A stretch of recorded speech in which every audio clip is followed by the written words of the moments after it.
Farm for Profit Podcast. Take a listen, have a blast. Farm for Profit Podcast. Learn about farming while having a laugh. Farm for Profit Podcast. Well, here we are, Dave. Commodity Classic 2025. We are, and man, it's going to be a show. What did we just start here at 3 o'clock, and we already got a whole kind of crowd walking around? I mean, mercy. That's the fun part about sitting at the Deere booth is there's usually no shortage of things for people to come and take a look at. They've got the wheels all polished up. I just can't wait until you see some of these tractors go down a gravel road and watch the dust stick to them after they've got this tire shine on. Uh-huh. But that's not what we're here to talk about today. We get to have Michael back on. Michael Porter has been a guest. He was with us at Farm Progress Show, and he's got some updates in regards to autonomy because I had to rip him away from the amount of interest that people have in their display over there. Welcome back. Yeah, no, glad to be here. Appreciate you guys having me on. Give us a little background again for the listeners that hadn't heard the previous episodes you were on. Where do you live? Married, kids, family? What's your tie to agriculture? Yep, no, absolutely. So, Michael Porter. I live in Kansas City area, so Shawnee area. Been with John Deere about 10 years, married, and I've got a nice 8-week-old son at home. So first big trip away. So congrats. Congrats. So think about my wife if you're listening. So, been with agriculture. I'm actually a third-generation John Deere employee. So third-generation John Deere. Yep. Okay. So I've been kind of grew up around it, always kind of interested in it, and got the opportunity after college to join on and do a couple different roles, mainly in the field for the last about 8 or 9, and then got to come to Kansas City about 2 years ago and talk tractors, tillage, autonomy. Gotcha. So that's your specialty. What's your title? Yep. So I'm go-to-market manager for large tractors and tillage, and then what falls into that as well is autonomous tillage. So get to talk a lot about that as well. So what is large tractor? Is that the 8R and above? 7s and above. Yep. Sevens and above, like 300 horse or better. 210 and better, but yep. 210. Okay. Okay. Yep. There's a little bit of crossover these days with some of the 6s and stuff, but we kind of look at for mostly your row crop, hay and forage, and larger 7, 8s, and 9s. Okay. Yep. That's good. Sorry, I cut you off. I think you nailed it right here. I'm going to start with this question. We're talking autonomy here at the John Deere booth. And you had to pull Michael away, and you said there's lots of people asking questions. And I think the number one question that anybody's asking is they're all interested. Yeah. But they want to know all the what ifs. The what if this, what if that, what if it doesn't steer right, what if it doesn't go, what if it breaks? Like, what are all the what ifs that you're hearing? Oh, yeah, we get a lot. I think a lot of it's just, people not certain how, what. I think they have maybe an overinflated idea of what goes into the autonomous machine and that these cameras are going to do so much more than they actually do.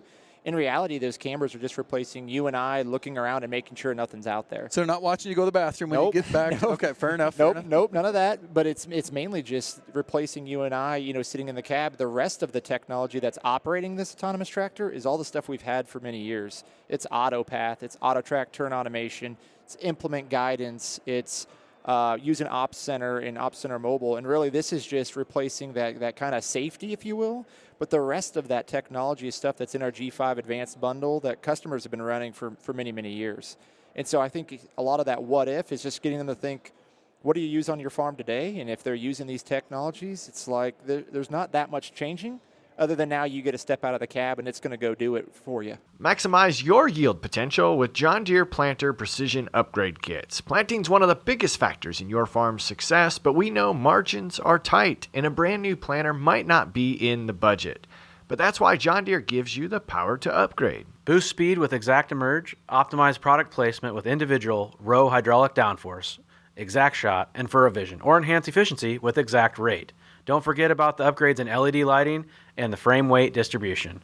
Get the latest technology without replacing your planter. Set yourself up for success this planting season. Visit johndeere.com or contact your local dealer today. So what is, for our listeners, a G5 Advanced bundle? Yeah, so G5 Advanced bundle is basically the step up above our what's in base with the display. So in base in our display is your auto track and your documentation and your section control. When you go to G5 Advanced, it's really starting to introduce those automation features, not full autonomy, but automation features. So allowing the tractor to actually pick up and lift the implement and make turns on the end for you with what we call ATTA or auto track turn automation. It's using things like AutoPath, which is our path planning. So instead of having to select your guidance lines and count rows and things like that, before you even get to the field, we've mapped that whole field with guidance lines for you. Oh, you so have? You're not having to have to, all right, here's my north-south line, and then here's my east-west line. All of them are already going to be populated in that display when you get to the cab. And then implement guidance is another major one, especially when we talk about autonomy, and that's, we really don't care, or the purpose of the tractor on AutoTrack isn't for the tractor to be on the guidance line. We want the tool to be on the guidance line, right? That's what matters, especially with planting.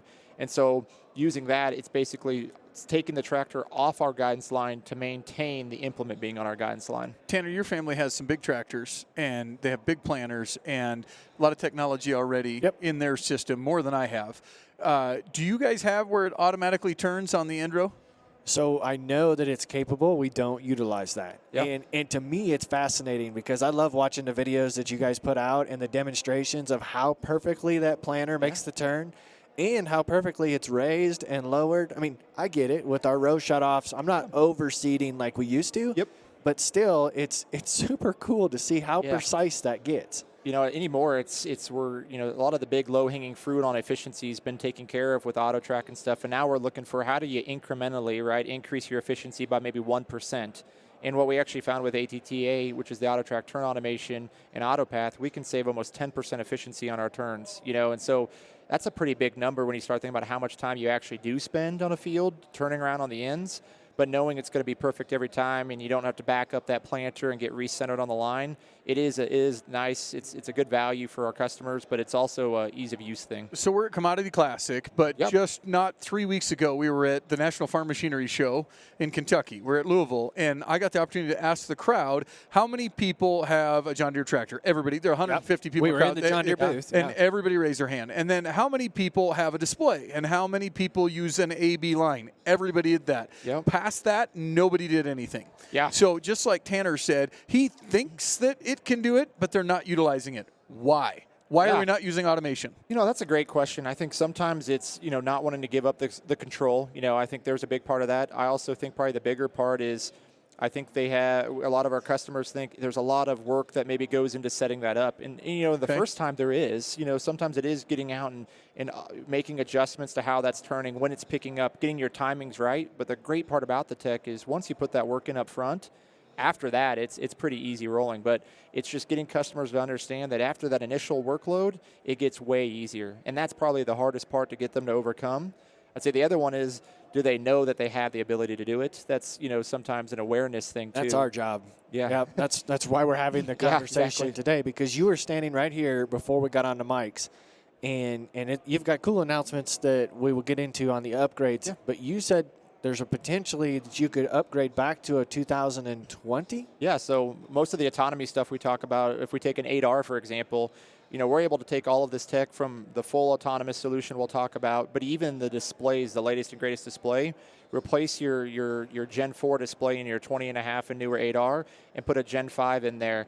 All the stuff there we'll talk about, even when we get to JD Link Boost and things like that, that's all retrofittable back to our older technology. And that's part of our precision upgrades group that we have that's really focused on how do we bring the latest and greatest tech to every farmer, no matter where they are in that upgrade cycle. And you guys have like a lease program, right? Like I get a new G5 display, like a 7,000 head unit GPS, and then something else with it, a modem. Yep. Yeah. So is it modem or Starlink anymore? So it's a modem still. Yep. So Precision Ag Essentials is probably what you're referring to there, where it's a lower upfront cost. So they, for a pretty low price, we give them all that stuff, and then on an annual program, they're able to do it. So what we call is lower upfront cost. Okay. Is to get into some of that stuff can be pretty expensive if they pay outright. So what we basically do is lower that and then do like a license or a subscription model. Tanner, you're the numbers guy, though. He said you can save 10%, lower cost of entry back to 2020?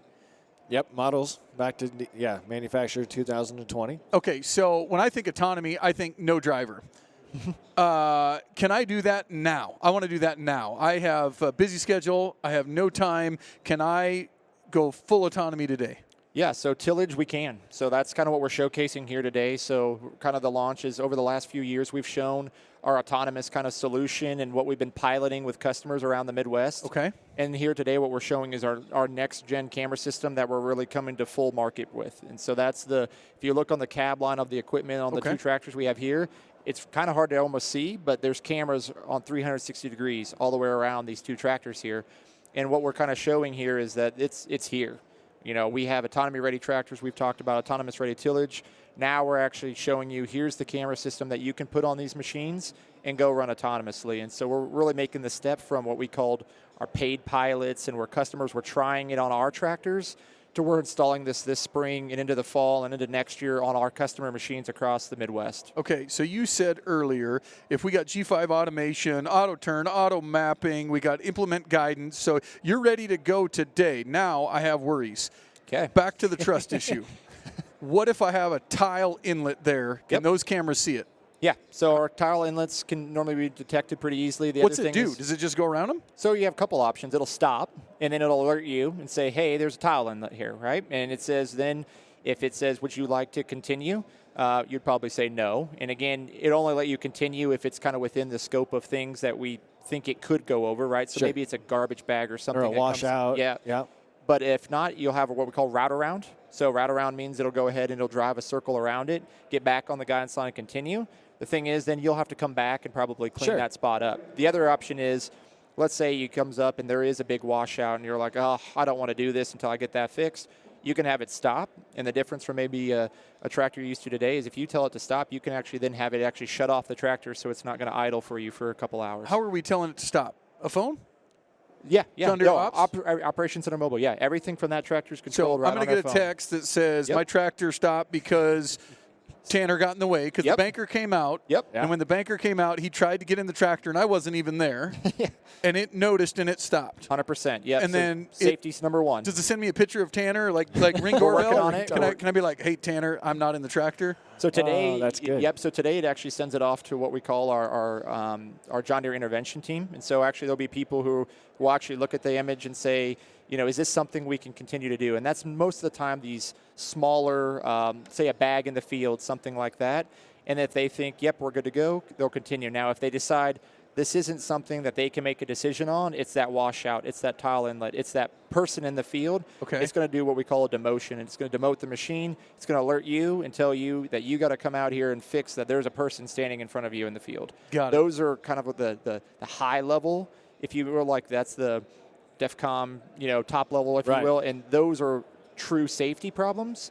They're going to say, you got to come out here, clear up this safety issue before we're going to allow this machine to keep running. Keep going. Okay. So I'm intrigued because I bet you those cameras pay better attention than I would 100%. as an operator in the cab and see things that I might not see. Agreed. Because I can't. And you're only looking 180-degree field of vision. Right, right.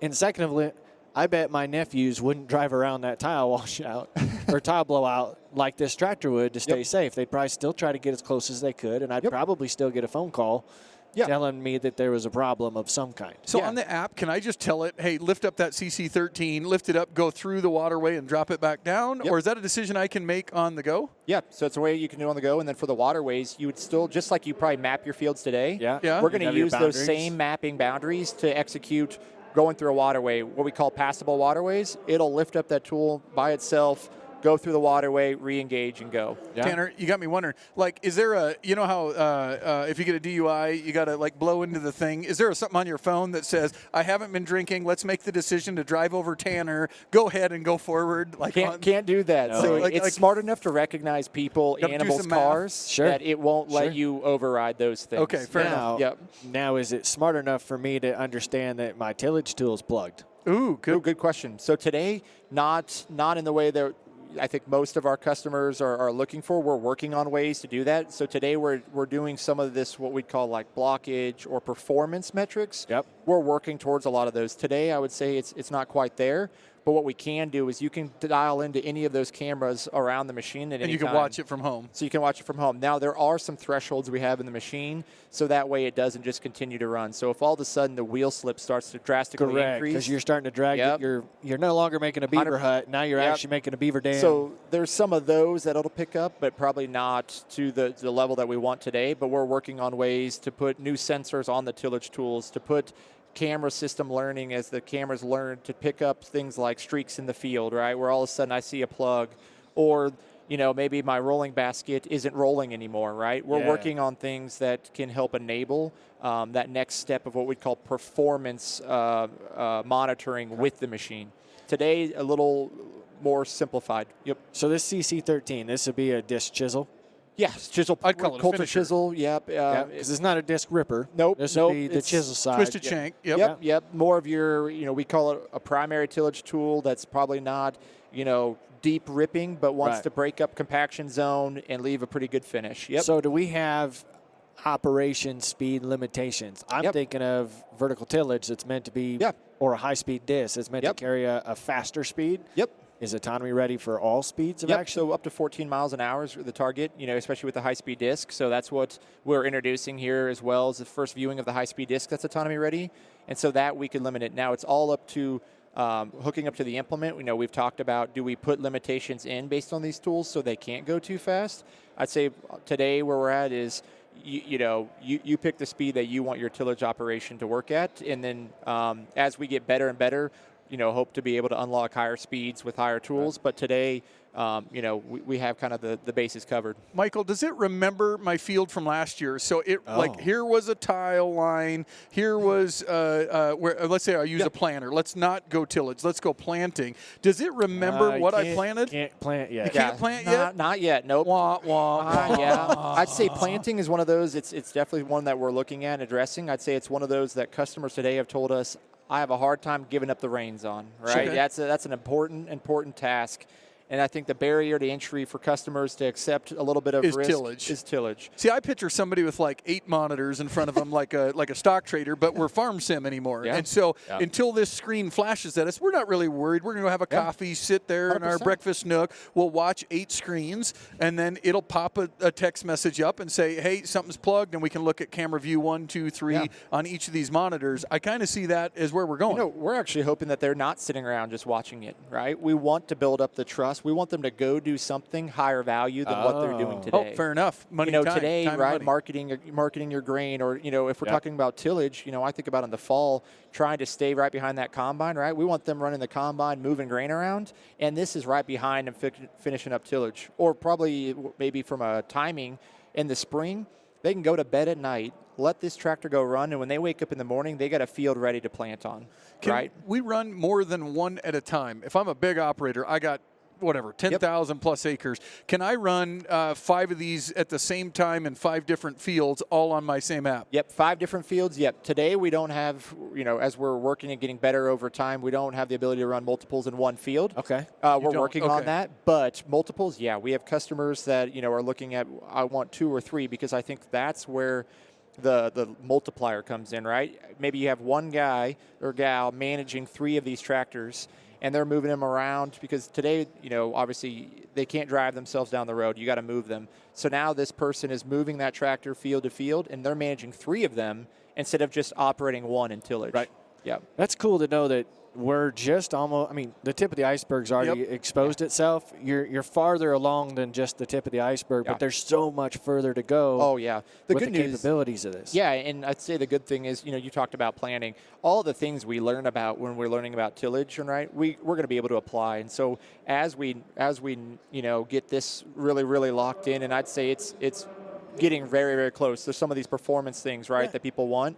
But for most of the customers that are saying, man, I just can't keep up, this is a tool it's a force multiplier for them. That looks expensive and that looks expensive. Can I get this in a smaller version and without a cab? Without a cab? No, today you got to have a cab. You got to have a cab. Yep. So again, I can't. If I was going to upgrade my 2020 and get the new G5 display and the whole works, say screw that. I'm deciding I want a 6 Series with a little bit smaller deal. I'm not out there, so I got all the time in the world. Can I go smaller? Yeah, so today, if we're talking row crop production ag, row crop, today we're limited to the 8s and 9 series for right now, right? Yep. But and maybe you've been aware, but we also have same kind of autonomous solution looking in orchards with 5 series tractors, right? We also showed at CES it on a commercial type mower. So the good news is what we learn on these and these camera systems, we can start extrapolating that out to other products, and it's only going to get better and better. So you're asked about, I don't want a cab. I'm just thinking cost. If I got to upgrade anyway, let's upgrade with the lowest cost solution. Yeah. And if I don't need that, it's going to make all the neighbors take a second look. But you know. Yeah. I think they'll take a bigger second look if they don't see anybody in the cab when it's driving. Yep, 100%. That's why the back window's tinted. It is. That's why it is. Yeah, that's a new option on the tractor that you're noticing as well, but from last year. But yeah, I mean the goal here is take that camera system. We learn a lot. Continue to extrapolate across different parts of the ag industry. You know, whether it be planting, grain carts, combine, whatever it is. But I'd say the most important thing from what you talked about is we don't need a new tractor. Okay. Right? A 20.5, a 22 9RX, a model year 17 VT, a model year 19 field cultivator. I bought an 18, Tanner. You should have told me that. Yeah. So, and there's work always around. upgrade. Yep. And we're continuing to look at ways to take it back further and further. These are the ones today that we feel we really have locked in.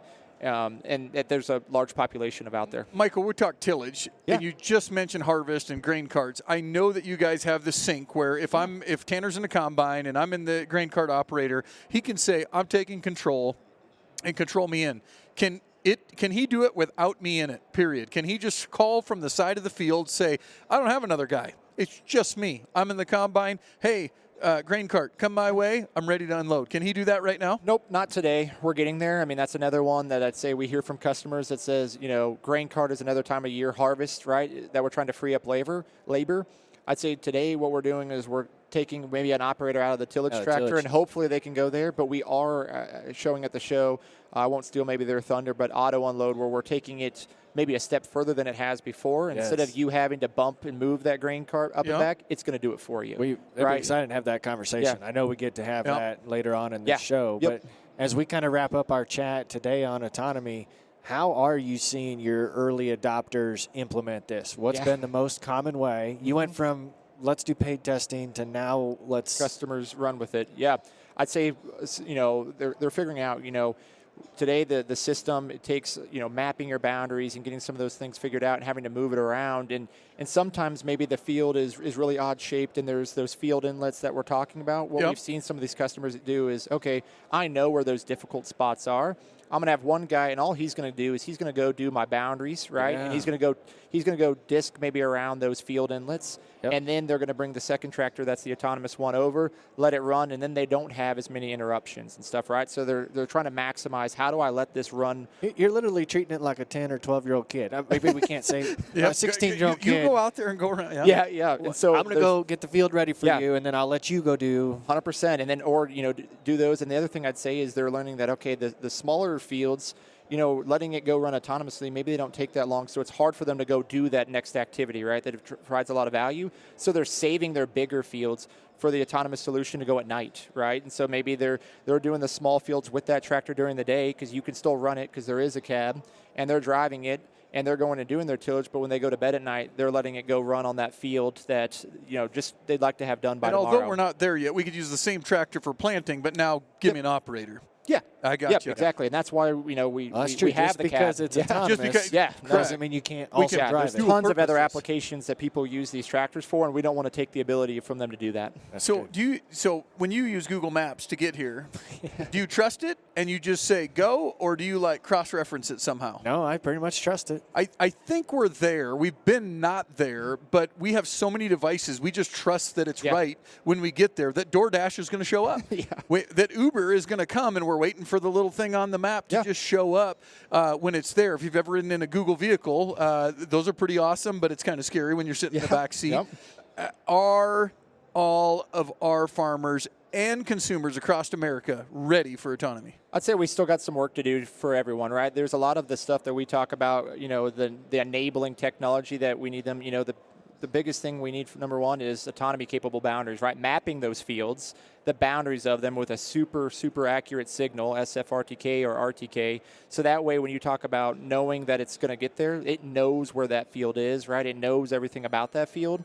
I'd say that's our big opportunity today, is get people to start mapping their fields in higher quality signal corrections and really taking more time than just snapping a line around it, going in there and mapping those tile inlets, mapping those obstacles in the field. All of that is digested by the machine. Will that drive from my farm to the field, or do I got to do that? You got to do it. I still got to take there. Okay, so when it's there, what do we need to tell consumers? What do they need to see on this podcast or anywhere across the internet? What do they need to know to be comfortable that is not going to wreck?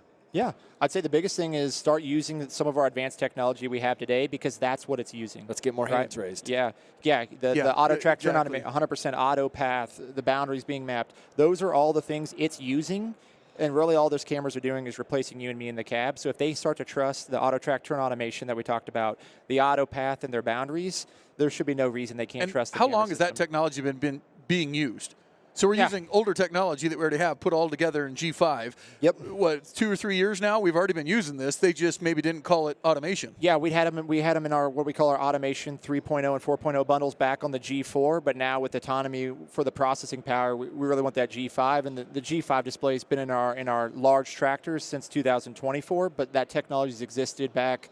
I probably don't know the exact dates, but they've been around for 4 or 5 years by now. That's cool. We need some cool numbers like that. We don't have farm for profit. That's all we have. We don't have like 2.0, generation 6, 9, 4, 7. We need some coolness. I like it. Yeah, I'm in marketing and we can help. Fair enough. Well, this has been good. I'm glad we got a chance to catch up with you. We'll be able to put a reference back to our conversation from Farm Progress Show in the show notes. People can dive into that. But if they want to learn more and they're not at Commodity Classic, how best do they do that? Yeah, first thing, start with your local John Deere dealer because we work with them every day on this technology. We're constantly doing trainings with them. And then also Deere.com. We have, with the showing here today in Commodity, we have some new pages all around the new autonomous camera system, the perception system, the new tillage tools, all the things we talked about today. So lots of info on Deere.com, but best place to always start is your local John Deere dealer. Couple more questions I have, after hours questions here. Trust questions. What happens if a camera doesn't work? Yeah, so it goes through a calibration process. So if it's seen something it doesn't like, it won't go into autonomy mode. Okay. Right? What happens if the internet goes out? Yes, that's a great question. So it does require cell signal. That's one of the things we have on that machine right there is what we call our JD Link Boost, which is satellite communication system like your cell phone. So instead of using cell signal, we're using satellites. So if you do have an area where maybe your cell signal's not great, that's a solution for our customers as well. What happens if a hydraulic line pops out? Yeah, so your normal diagnostic trouble codes and things like that are still going to be in play today. They'll pop up. Yeah, and stop it. we're constantly working on new ways to identify things like a hydraulic leak maybe on your tillage tool and stuff. I'd say they're still in works, but your main diagnostic stop codes, all that, it's going to listen to those.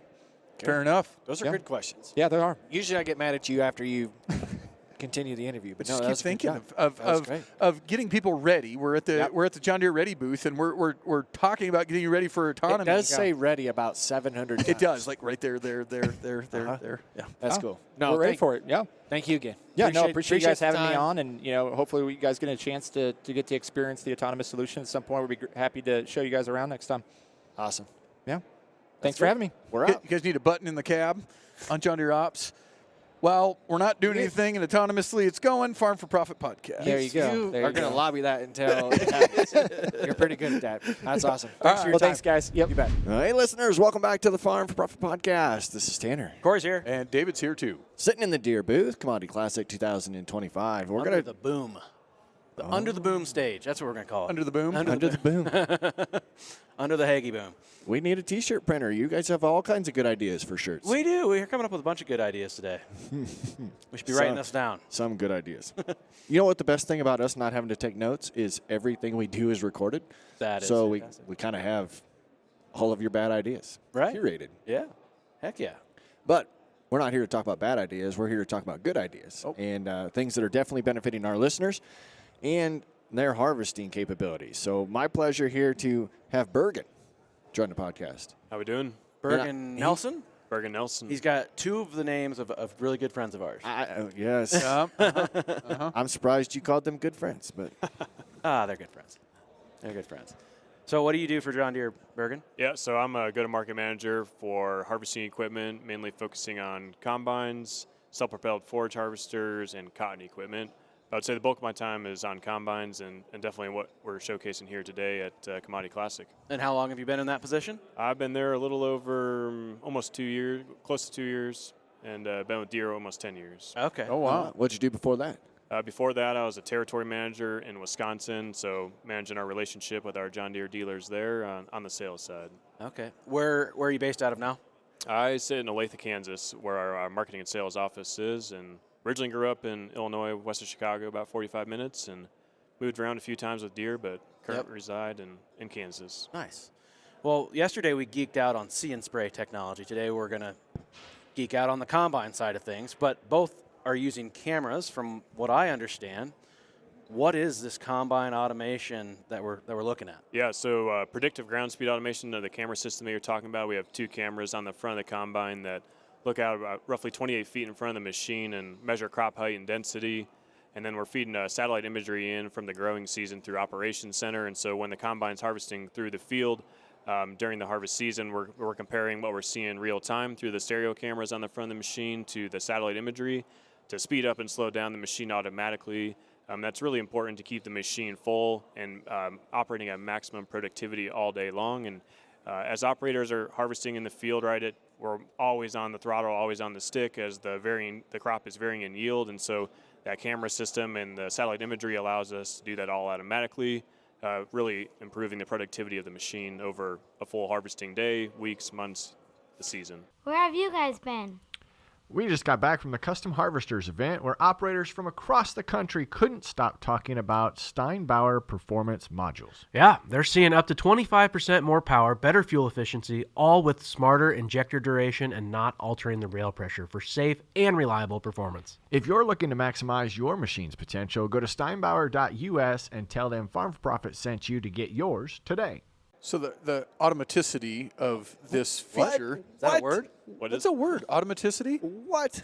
Like your heart. Someone fact check that? Hold on. I'm going to ask you to spell it. Please spell it. I can't spell it, but I'm telling you. This is the thing. Automaticity of this machine is all about efficiency of the machine. I would say that's So it's just taking the operator error out because I'm not as good as what predictive analytics will say. Yeah, and it allows the operator to focus on other things going on, whether they're unloading on the grain cart, although we have new solutions to help with that too, but allowing the machine to be more productive. See, we just did agronomy, so we got all these big words in my head, so I just had to. You made up a word. I did not make up a word. I've never heard it before. It's a word. Oh, no. That's terrible. Paramedic school, your heart has automaticity. Oh, he's got it too. It Wow. beats without you having to think about it or tell it to beat. It's automatic. Automaticity. Your heart. It's a muscle. So we got to hang out. Oh, I got a tap on the shoulder. See that? Good job, Dave. Did we record that? Did we get that? No. We got to spend time at the Custom Harvesters event in Iowa and met a lot of folks that we didn't normally have conversations with. And it was fascinating to hear from them the value that they see this going to bring, because they may run 9 combines in a field and they've got 9 different operators. And this now makes every operator as effective as they can be versus looking through John Deere Ops and saying, hey, you know, Corey's sluggish today. Yeah. Yeah, I'm not being efficient as an operator. Yeah. Kick me out of the seat, go to the grain cart. I thought it was on TikTok, personally. Yeah. That's what I didn't even know you guys were at U.S. Custom Harvesters. I was there as well. Oh, wow. Yeah, that's a good show. Yeah, that was our first time there. It was fun. Those people, that sounded terrible. Yeah. But it is a tight-knit group. It is Family. another family feel. That was really cool. Yeah, they have an incredible event, and it's amazing to see all the families there with their kids, super excited about all the harvesting equipment, and they definitely have a strong interest in some of the new technology and what it can do for them.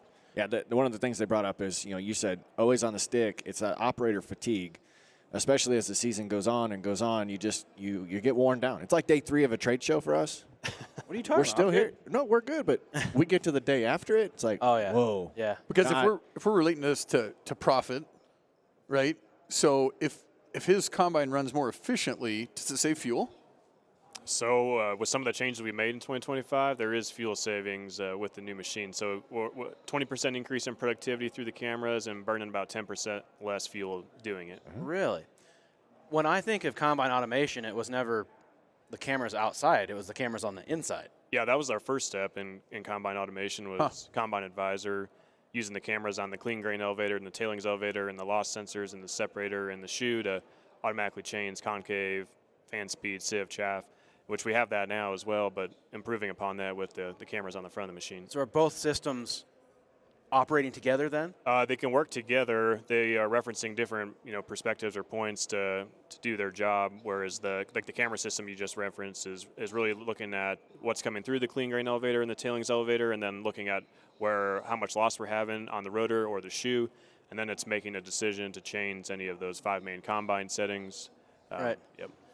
I almost waved at that guy. He took his hat off. I thought he was getting ready to put his hand up and say hello. Now he's running around. Now, He's got like Iowa State colors on. Go State. Yeah. So does any of this advanced automation? Now that's a made-up word. That's a made-up word. Yeah. So automaticness. Is it Also going a made-up towards word. automation? Is what I'm trying to say. Is Deere putting this in front of us so that someday the combine runs itself? I mean, I would say it's safe to say we're working our way towards a fully autonomous solution, and having the cameras in the front to control speed, and the cameras on the clean grain tailings elevator control the settings.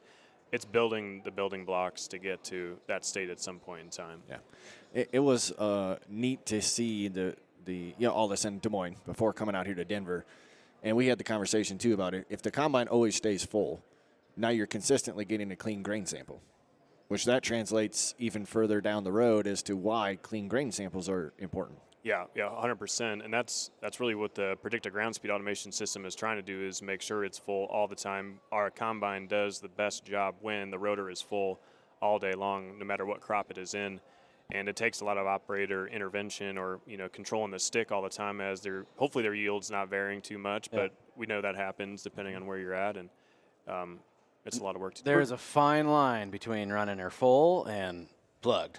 And really? that is not fun. I will tell you that. That is not fun. So, I mean, that's why you need this kind of stuff, right? Because as an operator, you might just go a little too fast. Yeah. Can you get this kind of stuff on yours? Is it like, can you add it on? I have a S780 2018, so I know I can do automation on the inside, but can I do it on the Not outside? on the outside. Not on the outside. Inside. Oh, we got to buy something new. Yeah. Okay, fair enough. New combine, Corey. I want to geek out on this satellite stuff. We just got off a conversation with NASA and kind of learned what their capabilities are from space. And actually yesterday we talked to another guy that said in like 1994 they could tell what color The filter on a cigarette was in Jeez. 1994. That's kind of scary to think about, like where we're at now, Yeah. light years ahead. And you said the cameras are talking with the satellite as it's driving forward. Yeah, right. So we're working with a third-party provider to bring satellite imagery in. So they're taking different images throughout the growing season using NDVI maps. That's brought into Operations Center, and then we send that image over from Op Center to the combine. And so compare what we're seeing real time through the stereo cameras to those images to make sure that we're kind of validating what truly is in front of the machine to make sure we're using the right speed to keep the machine full. And I imagine there's got to be some AI in there at some point, or it's got to always be learning. A little bit, yes. Yep. And this year we're rolling out some new features there. And we talked about plugging the machine and being careful about doing that. We've got now weed detection with those cameras. I saw that. So you can see, the cameras can see how much weed pressure is out there. And hopefully there's not a ton during harvest, but, there's a chance. And as a combine operator, you definitely want to slow down as you get into those green spots so you don't slug the machine. And so now our cameras can see that and control speed based off of it. But we're also bringing that weed pressure map for the entire field into Operations Center. So if customers want to go back and do anything with that, they can. Corey, is your dad going to like this? I think he probably would. Yeah, he's the combine operator, Okay. and I think he probably would. I mean, it's weird to say They're taking it away from him. Though. Well, it's weird to say at the end of the day that this is getting you tired, but it's really not that. It's right here. It's constantly thinking and changing and unloading on the go. All that kind of stuff it's a mental. But your dad's tech forward, Tanner. Yeah. Your in-laws, are they going to like this? I think they would, because I think it provides that opportunity to not put a less qualified person in that seat, but put a less qualified person in that seat. You can be more effective. Like, they could put me in it. Which is less qualified. Which is okay. Tanner's going to like it. Yeah. Right. I just think it provides a lot more flexibility, and I know from my personality is throughout harvest, I'd like to do all the jobs. I don't need to be the truck driver all season. And if you can cross-train and provide that, you may be able to create an environment to where I get to combine this week. Yeah. And next week I run the grain cart. And it's kind of neat. But that ties in, like you said, if we're constantly speeding up and slowing down or making these adjustments, you have a solution to make this not a pain in the butt for the grain cart guy either. Yeah, 100%. Talking about auto unload here with a camera that's on the unloading auger. So machine sync's been around for a long time, right? The grain cart comes up, swings in, locks into the speed of the combine, and the combine operator can nudge them forward, backward, side to side. And now we're introducing a camera to the unloading auger, and once the cart's underneath, the camera will automatically move the cart forward and backwards to fill that cart automatically. And is that something that you took from the experience from your forage harvesters? Because haven't you had what we call active fill control is a solution on the forage harvester to do the same type of action, calibrate to a semi truck or whatever they're unloading on for forage, and it'll move the spout to automatically fill. So very similar technology, yes. Because I've seen, I like watching those videos on YouTube and TikTok to see in those operators, they run long days. That's a lot to focus on, too. The fatigue there is eliminated. Yeah, especially like X9 combine. We're introducing an 18-row corn head here, 250 bushel corn. You're unloading on the go literally almost all the time. And so being able to use that camera, don't have to worry about it. It'll move the cart around. Once it's full, the cart operator can take off. That's so sweet. How did you get the corn to freeze in midair going into the grain cart? Here at the show. That's Yeah. a cool display. Yeah, we worked with a partner on that, and it's built out of styrofoam. So they carved the styrofoam to kind of represent unloading on the go and coming out of an X9 or S series combine, and use some resin and put some corn on there, and they did a really nice job. It's pretty slick. And I thought it was just the part that you saw from the auger to the top of the grain cart, but when you look in the window in the back of the grain cart, it goes all the way Oh, in. I need to go see that. Yeah. That's like cool. 8 feet long. That's pretty cool. I'll do some social media on that. Oh, will you? Yeah, I That'd want to be go great. get a picture of that. Yeah. That's cool. I know you guys just didn't release this and not know it works. So you've been testing this for a while, right? Yeah, yep. So last year we had demo machines out with the predictive ground speed automation, harvest settings automation, auto unload, all the things. But yeah, we've got a crew in Moline at our Silvis facility that runs test machines all over the world, and we're always testing this, making sure it's pretty well baked and ready to go when we release it to customers, so they have a good experience. And obviously, if I have a machine that doesn't have it now, but it's new enough, what model year could have this? So predictive ground speed automation and harvest settings automation is only out of the factory right now. So 2025 going forward, potentially down the road look at solutions as a potential retrofit kit. But Puck. the auto unload system is going to be available through Puck starting in June of this summer, and then also available from the factory. So that'll be a nice option. You need that. You put a puck kit on, Yep, But it's I not got the this cross auger shut off and the adjustable nice. spout. but it's not this one. No, not but the available adjustable yet. spout is nice. I got machine sync. Oh, cool. So no, it's not doing it for us, but it turns an 1,100 bushel cart into a 1,200 bushel cart. It's very nice on the go. Now I bet you could get even more bushels. I don't know. Yeah, That's more than a semi then. So then sounds you like a got- challenge. It does. It really. That would be Sounds fun. like a challenge. That would be fun. It really does. It'd be like the Olympics for combine operators and grain cart operators. We could make a challenge out of How that. close can we stick the landing? So the one thing that I think would provide my in-laws operation a lot of value is the automation for turning.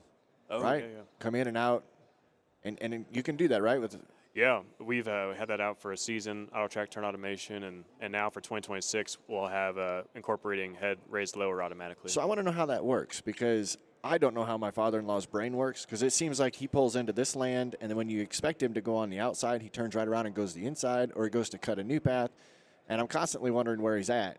How does the technology know that this is where I want to combine? For how it makes the turn. Yep. Yeah, you can set up if you want to turn in and just do lands, or if you want to skip a pass. So you have different options within the Gen 4 or Gen 5 display on how you want to use ATTA. I wondered if you could choose. Yeah, we'll give you the flexibility. How do you combine? You combine inside? It depends on how long your rows are. If you can make it down to the other end and back before, and have to dump. If you're in really high yielding corn, sometimes you got to cut land so you can constantly unload both ways. Yep. Right? So, yeah, it's kind of it's all logistics, right? That's all I say. It's all logistics in farming, and that's one of them, is trying to figure out that dance. You don't know what's going on because you're in the grain cart, and your father-in-law is trying to keep it efficient. Trying. Yeah. Yeah. But he could use this, because I have helped his in-laws before, and he is a full stick guy. He's a full stick. He's a full stick guy, ramrod, and he wants to get it done. So, yeah, you could slug a machine there pretty easy. Got the big stick grain cart with the full stick. Yeah, all right. So if someone wants to order a combine with this on it, what are we looking at? Are we looking like a lump sum cost, or is it a subscription? Is it both? Yeah, so for like predictive ground speed automation, harvest settings automation, that's the ultimate combine package. So there's a cost associated with that, and then there's a renewal every year, time-based license for the ultimate package. So that gets you predictive ground speed automation, harvest settings automation, G5 advanced, the new auto track turn automation with head raised lower. So it's a suite of technology, machine sync. Yeah, everything's included in that. Whenever we deal with technology, I've always been told when we go to Best Buy and buy a computer, it's already outdated. We're putting really high tech on this. Next year, it's going to be better. We know that, right? Yeah. Because you're always improving. Yep. John Deere's always improving. Yep. Do I get new cameras every once in a while, or how does that work? So the nice thing is, like in 2025, when we launched the system, we came out with the foundational predictive ground speed automation, and now we're 12 months ahead here at Commodity Classic, and we're already talking about new features with weed detection on PGSA. We have terrain sensing now inputs, so as it, combine's coming up and sees a waterway, it's going to slow down based off of that. We talked about the out-of-crop settings adjustment and harvest settings automation. Those are all new features using the existing hardware that would have been on a model year 25 machine. So customers that already have that machine next year will be able to get them at those additional capabilities through software, getting better over time in a pretty short period of time. Right. What about it? Could it see water? You could see weeds. Could it No, okay, not water yet. Maybe you shouldn't go in that mud. Waterways. Waterways. Maybe not a pond. Maybe not a pond. Oh, that'll be interesting when you see the first one stuck. Those are always fun memes to see. Yeah. And they just keep sending more things, more tractors, and then eventually an excavator, and they're all just Dozer. Yeah. That's just when you quit. Yeah. Try again tomorrow. Go home. Yeah. Let it dry out. That's right. But time's valuable. You got to get going again. It is. So you've got to have lots of conversation with producers at this show. As you explain this to them, what are their reactions? They have strong interest for sure. I think what hits them right away is the increased productivity by using it, right, keeping the machine full. Also, some of the fuel savings that we talked about, 10%. There's a lot of interest in automating the grain cart features too, with the auto unload, and also talking about grain harvest weight sharing, where we can tie into like Digistar, ScaleTech, depending on what scale heads on a grain cart, and bring that weight information into the G5 display in the grain cart. And then the combine operator can see the grain cart weight. And then if you're on your Ops Center mobile app, they can see live. So if I'm in a semi and I want to know what my grain cart has coming up to me to make sure I'm at the legal load, not that they all follow that, but they can see that live right on the mobile app. You just know when you're not right. Yeah. It's a clear path that you guys have not slowly, but you've implemented things nicely, because it's clear that we're going to automation. Yeah. Right? Yep. Like autonomy, not a driver in there. And it's kind of nice that you do that. But how are we going to get the grain from the grain cart into the semi? That's a good question. Because that's one piece of the puzzle I haven't seen yet. Yeah, we got to figure that solution out yet. Right? What if the grain cart is the semi? Yeah, they have that. Some people, the custom harvesters do that. Tanner's done that. Yes. Tanner's done that. Yeah, when the grain cart's full, or especially high moisture corn. Just take it right in. Right. Go right in. Yeah. That's interesting. I love seeing all this technology and how it's going to play together, and you can just kind of see the roadmap that you guys are working and doing a really good job at it, not just throwing it all at once. Right. And we're trying to build it out. It's just not focused on the combine, right? We're talking about some of the automation on the combine, some of the automation on the grain cart, serving up the right data to the customer at the right time so they can make decisions around the whole harvest experience. And it's been great here at the show, talking with producers, and over the last year with some of our machines in the field and how customers are finding it to fit into their operation and what it can provide them. Harvesting is always a cool spot. Everybody loves harvest season, and we've got a lot of neat features to talk about. We're at Commodity Classic, though. These are all progressive thought leaders in the industry, so they're going to geek out on this stuff just like we do. Do you think every other person in the world is ready for that? I think we can meet them where they need to be, right? Whether it's using the predictive speed, whether it's using the system just to adjust their main combine settings, whether it's using active yield in our grain tank to help them with yield calibrations. We have a suite of solutions for everybody to meet them where their farm is today. But I think in general, keeping that machine as full as possible all day long to maximize their return on the investment, but also stay productive is going to catch anybody's eye. Good.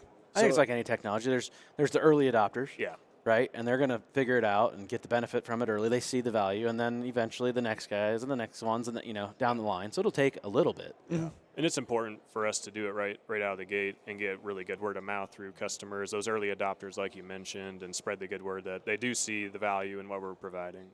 Not everybody is able to come here and see the displays and talk to you. So if they want to look up and learn more about this, how best do they do that? Yeah, good question. Visit their local John Deere dealer. They're by far our trusted partner, and we arm them with information and do all kinds of training with them to bring them up to speed, or they can visit Deere.com to find out more information. Wow, this was a pleasure. We also want to thank Deere for having us again in your booth. This is always a fantastic setup. Did you like that? I used my word. Yeah, fantastic. Good job. Fantastic. It is. It's a pleasure working with you guys. Hey, thanks for being here. It's been a joy. Thanks, Bergen. Thank you.